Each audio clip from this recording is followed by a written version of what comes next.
Hey digital artists, welcome back. So for this video is to get you started on your logo project in Illustrator, teaching you some additional tools as your bag of tricks in Illustrator grow. So the first thing you want to do is get Illustrator open. Hopefully it's already on your dock. Remember, if it's not, you can go to the spotlight and start searching for Illustrator. Make sure that you are using Illustrator CC 2018 and not another version. And so you will open that. Make sure that Keep in Dock is checked so that it stays there. And then you're going to create a new file. Remember, I always recommend working in new blank files as much as you can. And so you'll see things in my recents, but you probably won't see them in yours because I've used it a lot more than you might have lately. So what I like to do to find a good one to start with is go to Print. And then the letter size is our paper size, 8.5 by 11. So it's just a good standard. You can always shrink it or stretch it, but it's just a good place to start. And I like to come over here and change it to inches so that I can see what I'm doing. And for screen purposes, I'm going to change my resolution, my orientation to horizontal. You can have yours vertical, horizontal, doesn't matter. And for this, we just need one artboard and hit create. So now I'm going to hit Command 0 to fit in the window.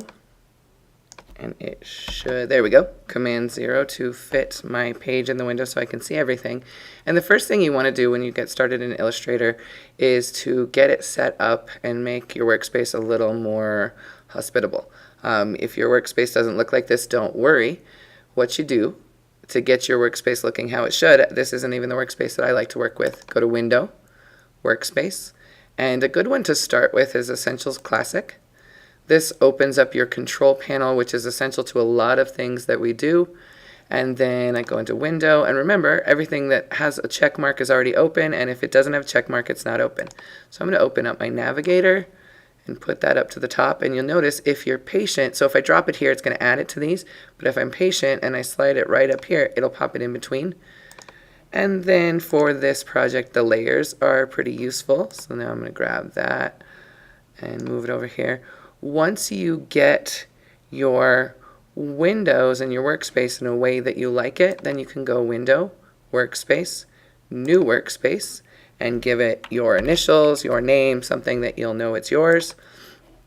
The nice thing about that is so later if I'm working and have things out here, and sometimes when you're working you just get in the moment and kind of make a mess, you can just go Window, Workspace, whoops, Reset LS, and it puts it right back. So I'm going to go to the one that I have set up for myself for this year. It just has a couple additional things. Oh, I don't even need accents. I can put it right there. So pretty similar, but set it up in a way that works for you. And save it so that it's set up that way and you don't have to do this every time. So now we're going to get into some of the tools that you are commonly can use for lots of different vector creations, but are particularly helpful for creating your logo. So we're going to look at the line tool. So if you come over into your tools, it's the line segment tool right here. Anytime you see these little white arrows in the bottom corner, that's letting you know that there's other tools there, so you can right click and see all of them. So we're going to tear this off just so it's easier to grab. And from the line tool, I'm going to click and hold and then pull, and it will draw a line. So I can cross the lines, I can make multiple lines just by clicking and dragging each time.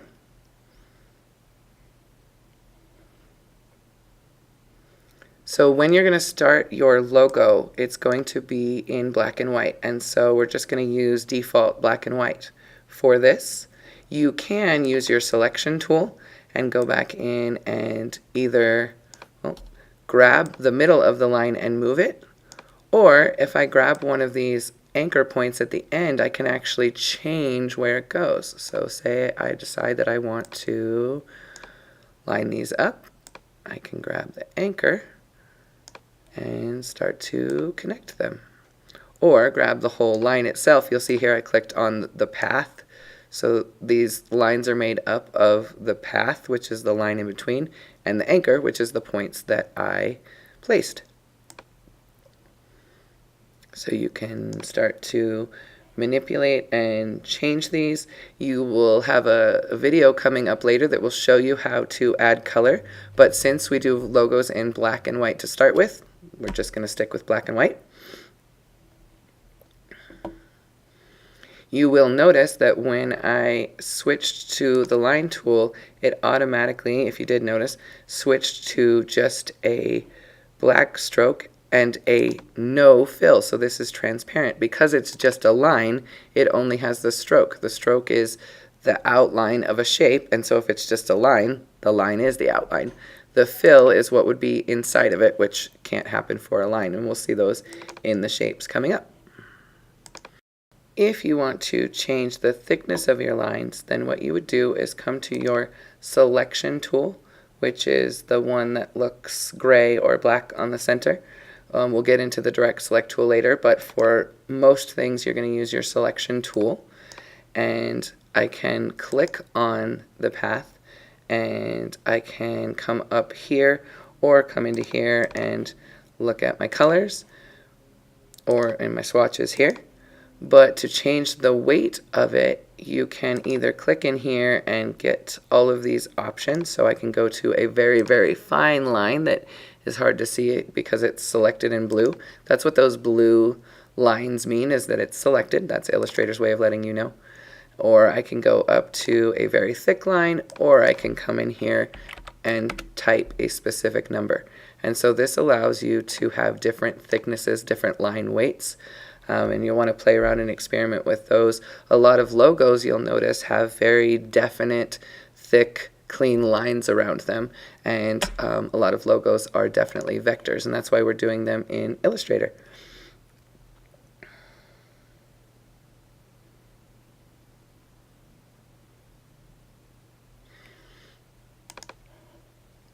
Another trick with the line tool, if you want straight lines that are either straight across or diagonally or straight up and down, if you hold down Shift before you start drawing, you'll see that now it's forcing me to go in whatever direction at a 0-degree angle. If I move up a little bit, it'll go in a 45-degree angle, up a little more, 90-degree angle, and that's with holding Shift. So if you want definite angles, you just hold down Shift as you draw them. Shift is a very helpful tool with Photoshop and Illustrator. It helps you keep things in proportion, keep things aligned. So I will be telling you throughout some of these videos what Shift can do for you. You think it's just a button to make things capital, but oh no, in digital design and graphic design, it does a lot more than that. So there's some lines, not really a logo, just some lines. The arc tool is another line tool, and so this one, it's a little unusual. It, as you drag it, you'll see that it changes. It's literally making an arc. So, you know, if you wanted to make something like this, where you maybe make two arcs that match each other. Oh, that would go the other way. So I'd want to start down here and come back up. You'll see these pink lines that pop up. Those are the smart guides. That's Illustrator's way of helping you align things. And you see how that helped me get these right in alignment. So I made kind of one continuous arc. If I wanted to adjust it after I made it, because I see this one has a slightly different angle, then what you do is click outside of that object. So if it's selected at all with the direct select tool, to deselect, you can either go to select and choose deselect. Or if it's selected, you can just click anywhere that's not on an object, either in your artboard or outside of your artboard. And so if I want to change it, I grab the direct select tool. That allows you to grab just individual anchor points of an object and manipulate them. So I could actually click on this, and it gives me the ability with the handle to adjust the curve ever so slightly so I could get it more in line. The other option, if you want something exactly matching what you have, you can right click on that object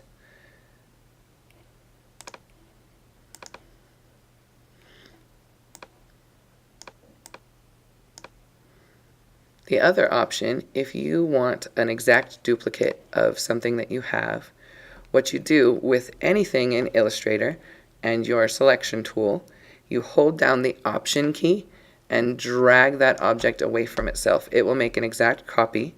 Now I can right click and go to transform and choose reflect. And then this gives me the reflect dialog box. I always like to turn on preview so now I know what I'm getting, and hey, I got lucky.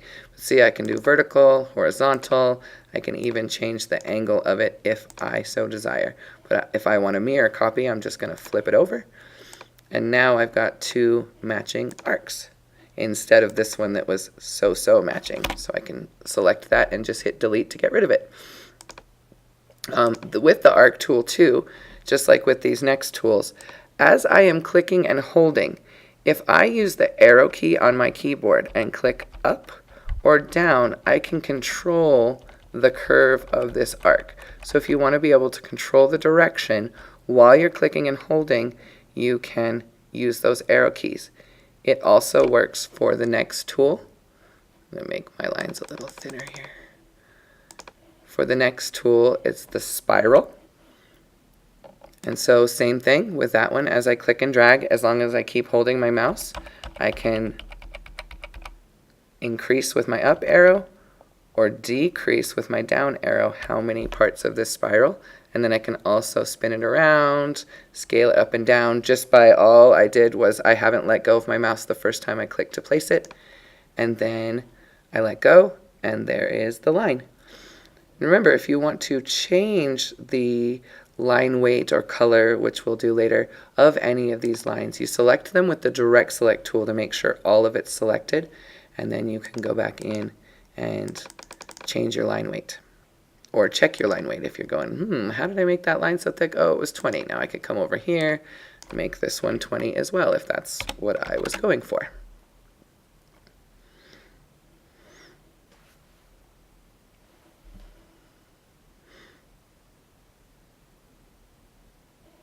There are other ways that you can manipulate and change your work too. So say if I placed this and I didn't like where it was or the position it was, I can either select it with my selection tool, and then Illustrator just kind of has the transform tools built in. You'll see as I come up to the corner it turns to a curve, so I can just click and rotate. If I click or if I mouse right over the anchor point on the corner, I can scale it. If I don't hold shift, I can distort it. With a vector graphic that like this is, you can get away with some distortion and it won't distort your pixels or corrupt your pixels like it will in Photoshop sometimes. But if you want to keep it in proportion, just remember shift is your friend. When you are dealing especially with finished completed logos and using logos in designs, you always want to make sure that you are using shift to scale, because a logo isn't actually itself if it is changed proportion. So make sure that you're always holding shift when you are scaling to keep things in proportion, and especially logos. But as you're creating your logo, maybe you want an oval instead of a circle, so you're going to distort it, and that is absolutely just fine. You can do those by hand. You can also right-click on the object once it's selected, and you'll see here under Transform, you can choose Move, and so this is numerical. Instead of moving it intuitively just by hand, you're actually telling it where to move. You can also right-click and go to Transform and Rotate, and again, these are all numerical. Reflect, as we saw earlier, scale, shear will, and you can always turn on preview and see, shear will shear it at an angle.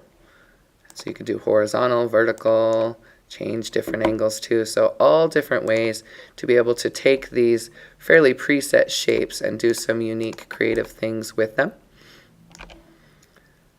There's also a rectangular grid, and as I click and drag, same thing, I can click the up arrow or down arrow to make more or less.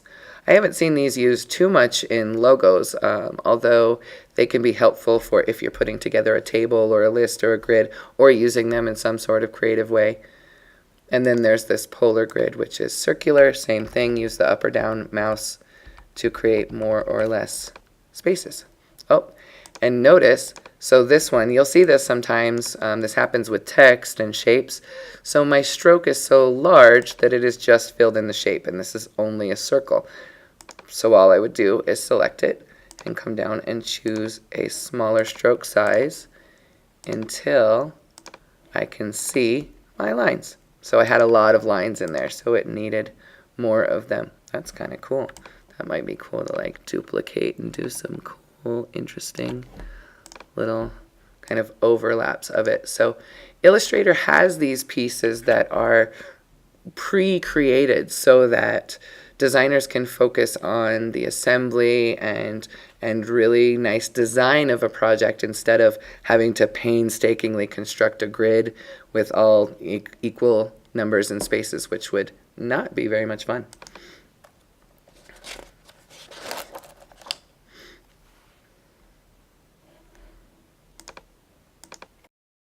Let's look at some of our shape tools just to give us some room to work. I'm going to come over to my layers palette and I'm going to create a new layer, and then I'm just going to make that background layer invisible and lock it so that nothing accidentally goes in there, and then I can just be right here on the same document. And you can use your layers. They can be beneficial to just separate things, but be careful because Illustrator will, even though I'm on layer 2, will very easily let me click on an object in layer 1 and therefore switch me to layer 1. So to avoid doing that, I lock it, and then none of this is selectable. Let me show you one more thing before we move on.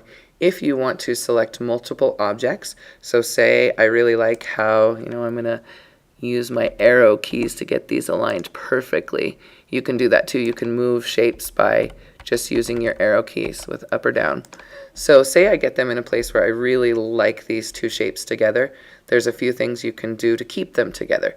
You can use the marquee selection tool, and a marquee selection just means that you're clicking outside of those objects, not on any object, and dragging over to select all of them. And then I can right click and group them, and now even if I only click on one of them, they are both grouped. I can always ungroup them later, or if I just need to move them together temporarily, I can just marquee select and move them, but just know that if they're not grouped, they will be separated. And remember, Command Z is your friend. You can always undo and try again.